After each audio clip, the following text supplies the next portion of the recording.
Hello class 7th. Today I am here with the chapter number 7 of the class 7th computer science. The chapter is about the more on internet.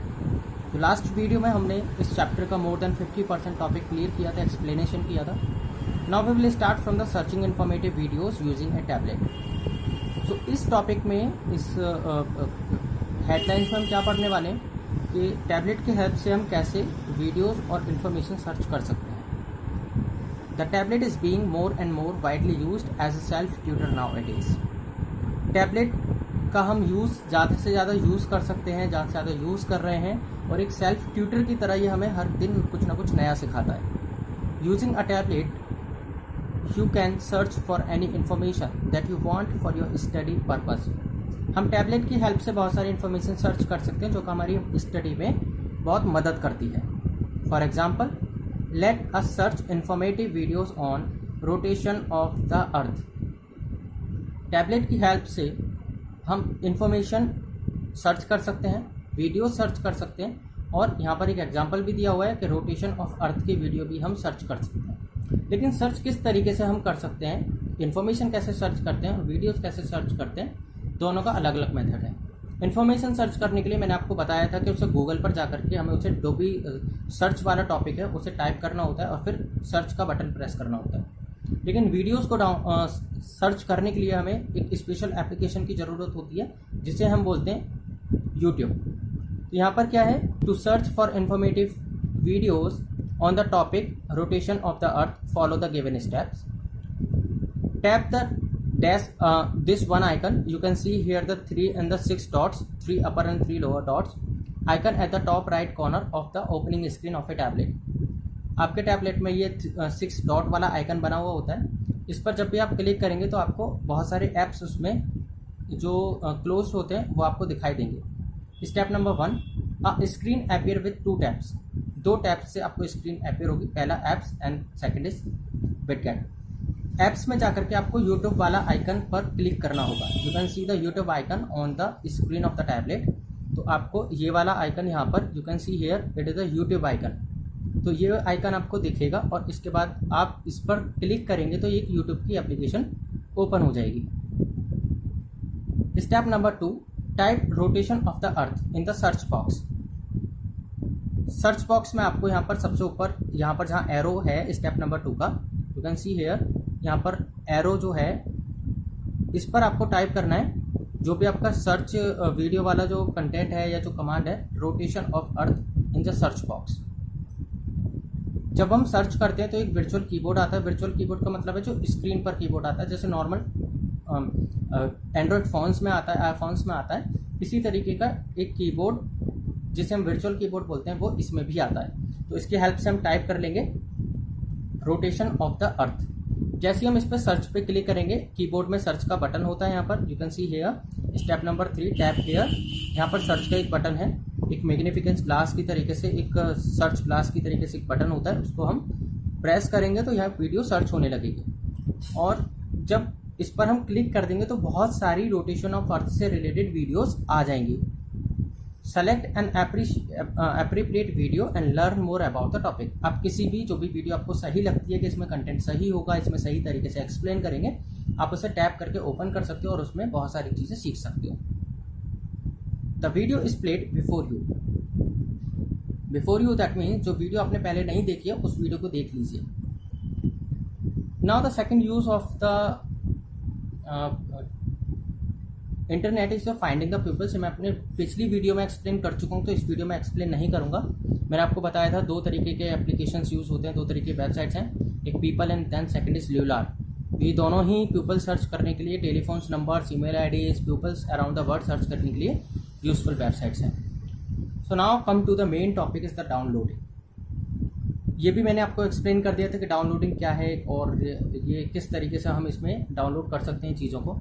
फिर चाहे वो एक computer से दूसरे computer में download की जा सकती हैं या फिर इंटरनेट के थ्रू किसी दूसरे सर्वर से आपके कंप्यूटर के अंदर वो चीज़ें आ सकती हैं. सपोज़ करो कि मुझे एक वर्ड की फ़ाइल है और मुझे वो टाइप नहीं करनी है, तो उससे सिमिलर बहुत सारी वर्ड की फ़ाइल या फिर प्रेजेंटेशन मुझे इंटरनेट पर मिल जाएंगी. वो प्रेजेंटेशन, मैं बहुत सारी प्रेजेंटेशन इंटरनेट पर सर्च कर सकता हूँ अपने टॉपिक से रिलेटेड और जो भी प्रेजेंटेशन मुझे अच्छी लगती है मैं उसको डाउनलोड कर सकता हूँ। दूसरी चीज़ है कि बहुत सारे एप्लीकेशंस मैं अपने कंप्यूटर सिस्टम के अंदर, अपने टैबलेट और फ़ोन के अंदर यूज़ कर सकता हूँ डाउनलोड करके। बहुत सारी फैसिलिटीज़ दी हुई होती हैं। इमेज डाउनलोड कर सकता हूँ, कोई भी टेक्स्ट की फाइल डाउनलोड कर सकता हूँ, पिक्चर्स डाउनलोड कर सकता हूँ, वेब पेजेस और एप्लीकेशंस भी डाउनलोड कर सकता हूँ। लास्ट वीडियो में भी मैंने आपको बताया था कि 3 वेबसाइट्स हैं famous. The first is www.softpedia.com, second is www.filehippo.com and third is www.brothersoft.com. These are the main and the popular websites which you can use and go through. इन पर जाकर के हम एप्लीकेशंस को डाउनलोड कर सकते हैं।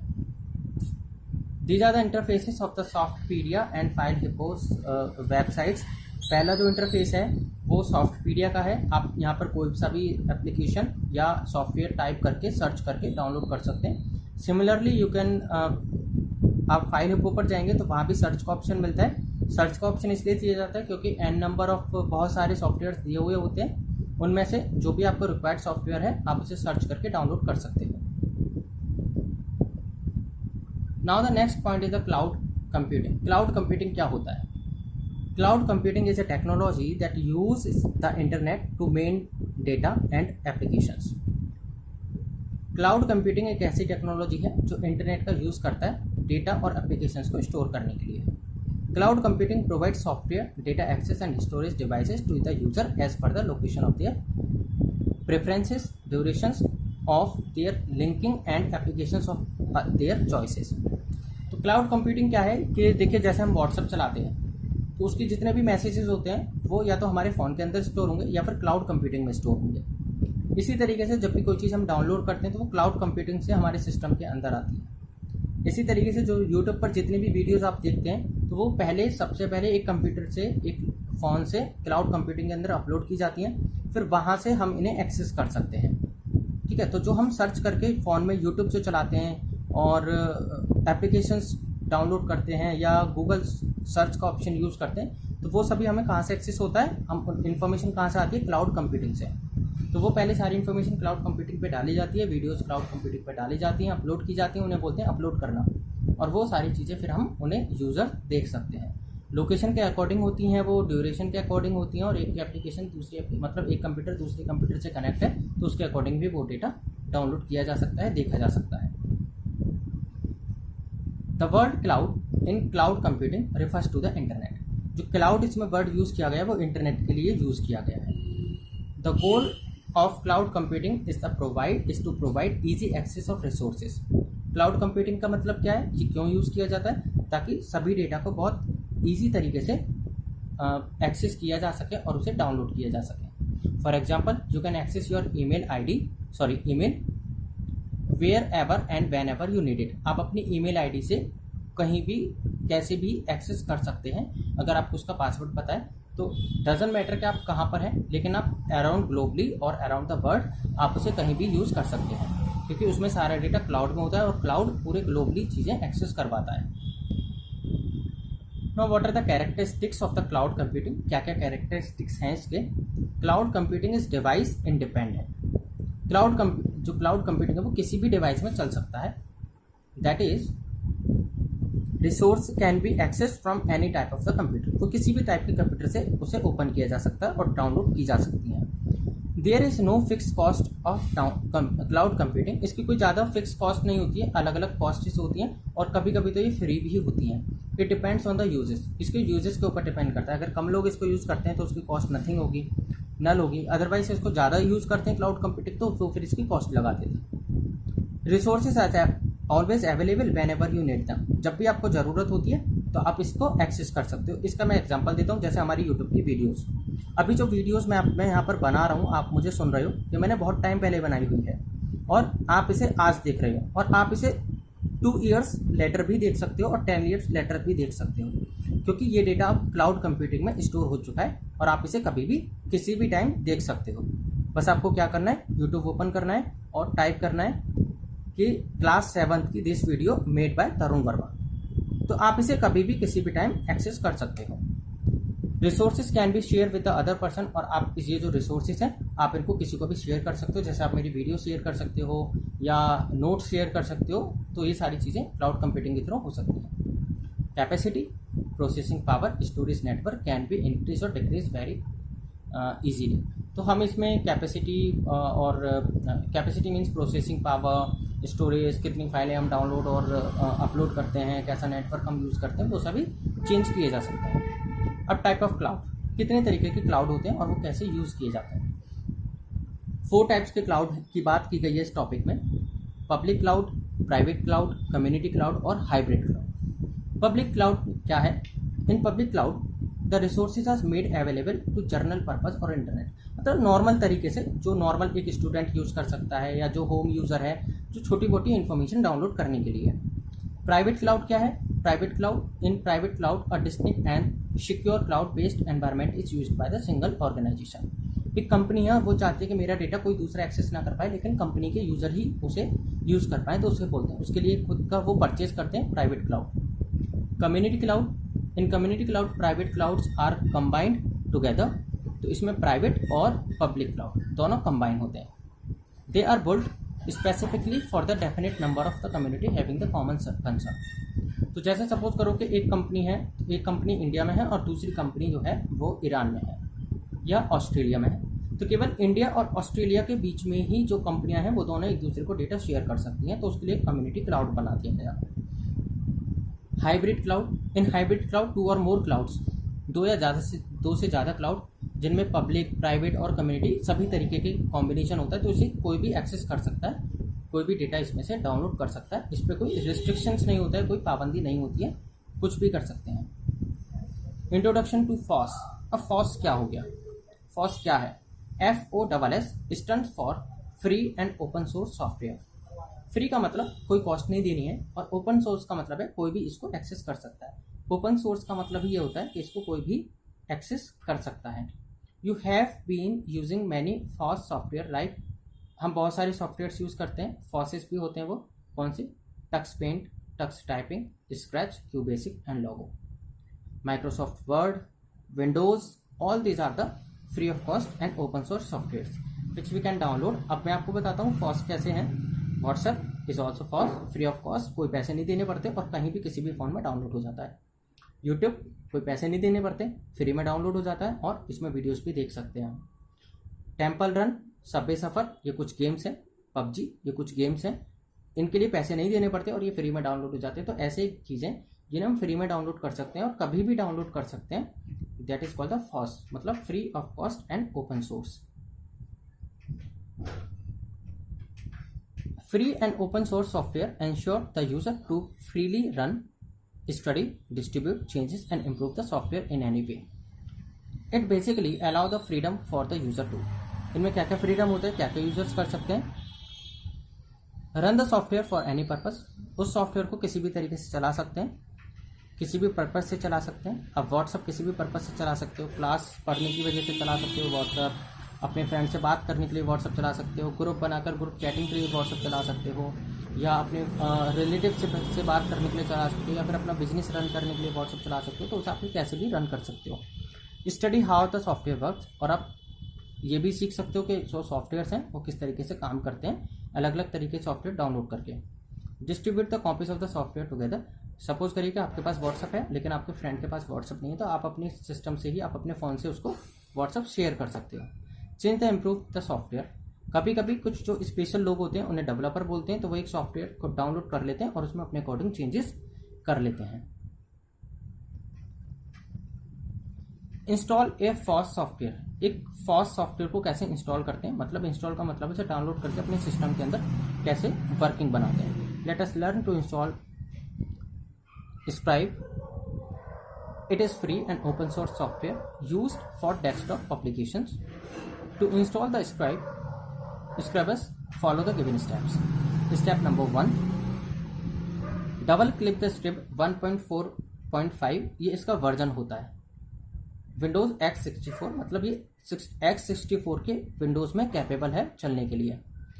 आइकन ऑन द डेस्कटॉप, तो इस पर जो आइकन बना हुआ है ये ऑलरेडी डाउनलोडेड फाइल है और इस पर डबल क्लिक करके ओपन हो जाएगा और कुछ कमांड हमें शो करेंगे, परमिशंस मांगेगा, तो हमें जैसे जैसे परमिशंस मांगता है ऐसे ऐसे हम इसे फॉलो करते जाते हैं। Click okay button, okay button पर क्लिक करना है और फिर इसका विंडो अपीयर जो सेटअप है वो हमें दिखाई देगा। उसके बाद स्टेप नंबर 3 पर आएंगे तो वहाँ पर हमें नेक्स्ट का बटन देगा। इस तरीके से नेक्स्ट नेक्स्ट नेक्स्ट नेक्स्ट करते जाएंगे और फिर लास्ट में आएगा install button. You can see here in the step number 7 install button, यहाँ पर आपको दिख रहा होगा, यहाँ पर इंस्टॉल लिखा हुआ है। और उसके बाद में जैसे इंस्टॉल पर क्लिक करेंगे कुछ प्रोसेसिंग होगी, कुछ फाइलें बनेगी हमारी कंप्यूटर सिस्टम के अंदर और फिर क्या हो जाएगा, वो वहाँ पर जैसे इंस्टॉल हो जाएगा तो फिनिश का बटन आएगा। आप देख सकते हो स्टेप नंबर 8 फिनिश का बटन। और फिर उसके बाद में जैसे ही पूरा सॉफ्टवेयर हमारे कंप्यूटर के अंदर आ जाएगा तो उसको स्टार्ट करने के लिए एक अलग से आइकन बन जाएगा डेस्कटॉप पर और वहाँ से हम डायरेक्टली डबल क्लिक करके उसको यूज़ कर सकते हैं। Next point is ethics and safety measure in the computing. Ethics और सेफ्टी मतलब चोरी वगैरह होने के डर से अपने और चीज़ों को डिलीट होने से बचाने के लिए हम सेफ्टी का यूज़ करते हैं, सेफ्टी ध्यान रखते हैं इन चीज़ों की। In our day to day life how do we decide that what is right and what is wrong. कैसे बताएंगे हम कि कैसे पता करेंगे कि जो हमारी कंप्यूटर सिस्टम में चीज़ें हो रही हैं वो सही हैं या गलत हैं। We get guidelines from our parents, teachers and elders etcetera. तो इन चीज़ों के लिए हम अपने पेरेंट्स से पूछेंगे, अपने टीचर्स से, उनसे जो गाइडलाइंस है उनको फॉलो करेंगे। There are also written rules और कोडेड टू कंडक्ट। तो कुछ रिटन स्टेटमेंट्स भी होते हैं, कुछ हमें बताया भी जाता है, कोडेड भी बताया जाता है कि ऐसे नहीं करना है आपको, अपने कंप्यूटर सिस्टम पे इंटरनेट हमेशा ऑन नहीं रखना है या अपने कंप्यूटर सिस्टम को कभी भी ऐसी चीज़ें डाउनलोड नहीं करनी है जिन्हें आप नहीं जानते हो। ठीक है, तो ये सारी चीज़ें हमें फॉलो करनी चाहिए। There are the certain rules of conduct that every computer user must follow. These are generally referred as the computer ethics. Let us learn about the some major ethics issues related to the computer कि क्या क्या problems हो जाती हैं अगर हम अपने system का ध्यान नहीं रखते हैं तो। First is the paragrams. Paragrams क्या है? It is defined as the imitations of the language and thoughts of another author and the reproduction of them as one's own original work. Paragram क्या है कि सपोज करिए कि एक कोई person है, उसने कुछ लिखा हुआ है और उस काम को हम चुरा लें और उसने जो भी ओरिजिनल काम किया है उसके हम डुप्लीकेट कॉपी बना करके उसको यूज़ करें तो वो भी गलत है। Intellectual property rights. Intellectual property rights में क्या है? As your property is protected by law. जैसे कि हमारी प्रॉपर्टी लॉ के अकॉर्डिंग प्रोटेक्टेड है। Similarly ideas and thoughts produced by human mind can also be produced by law. तो जो भी हमारे आइडियाज़ और थॉट्स हैं वो कहीं अगर हमने वेबसाइट्स पर लिखे हुए हैं तो उनको भी कोई चुरा सकता है। तो उसके लिए क्या करते हैं हम, एक सेफ्टी गार्ड परचेज करते हैं इंटरनेट का, जिससे कि कोई उसको चुरा ना पाए, जिससे हम कॉपीराइट्स भी बोलते हैं। तो वो प्रोटेक्ट रहता है उस इंटरनेट के लॉ के according. It is illegal to use them without the permission of the owner of the producer. तो अगर कोई उसको यूज़ करता है तो वो वहाँ से यूज़ नहीं कर पाएगा और उस पर क्लेम लगेगा। The rights related to literacy work, artist work, invention and discovery are also called the intellectual property rights. जितने भी लिटरेसी वर्क होता है, आप देखते हो कि कंप्यूटर पर जब हम सर्च करते हैं तो बहुत कुछ आता है, तो उसके कुछ राइट्स होते हैं। आर्टिस्ट वर्क हो गया, कुछ डिस्कवरी हो गया या इन्वेंशन, किसी चीज़ की खोज हो गई और वो इंटरनेट पर है तो उसको हर कोई यूज़ नहीं कर सकता। Copyrights, it means all right reserve, मतलब जो भी चीज़ कंप्यूटर पर है उसके सारे रिजर्व होते हैं कि कौन इसको यूज़ कर सकता है, कौन इसको यूज़ नहीं कर सकता है, कितनी चीज़ों की परमिशन है।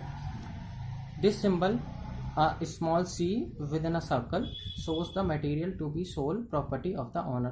कि ये प्रॉपर्टी बेची जा सकती है, कोई भी जो ऑनर है उससे ये प्रॉपर्टी खरीदी जा सकती है। दैट इज अ कॉपीराइट और आप इन्हें बिना खरीदे यूज़ नहीं कर सकते।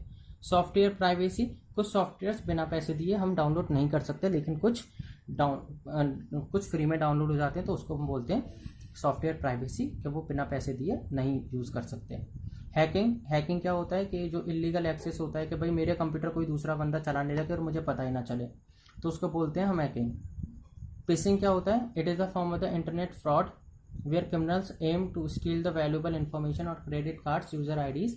कभी कभी हम अपनी जो पर्सनल इन्फॉर्मेशन होती है, जैसे आईडी कार्ड की इन्फॉर्मेशन है, क्रेडिट कार्ड है, बैंक की डिटेल्स हैं, पासवर्ड्स है, तो हम इंटरनेट पर शेयर कर देते हैं। तो उसको क्या है कि वो की लॉकर के थ्रू उस चीज़ को हैक कर लेते हैं और फिर वो हमारा एटीएम कार्ड और आईडी पासवर्ड कहीं दूसरे यूज़ करते हैं, फिर हमें केस हम पर लगवा देते हैं।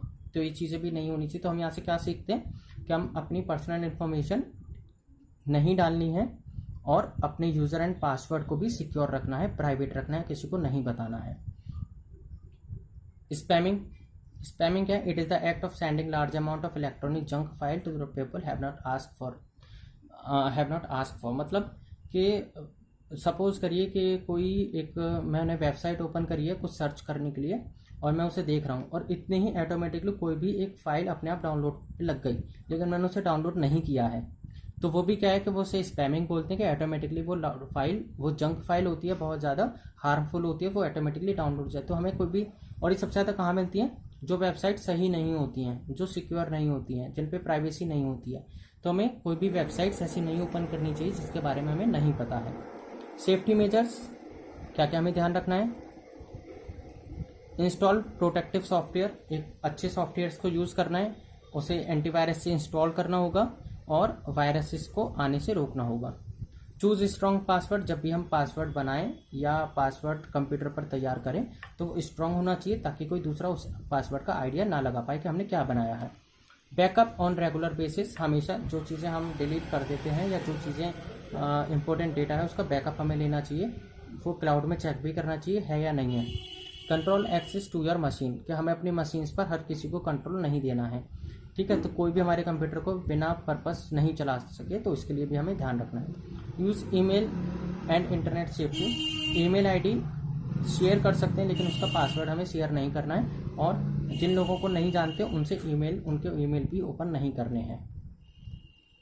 प्रोटेक्ट सेंसिटिव डेटा, बहुत सारे डेटा है जिनके बारे में हमें नहीं जानकारी है तो उन्हें हम अपने सिस्टम में डाउनलोड नहीं करेंगे, कंप्यूटर में डाउनलोड नहीं करेंगे। यूज़ फायरवॉल, 1 मिनट, हाँ, यूज़ फायरवॉल।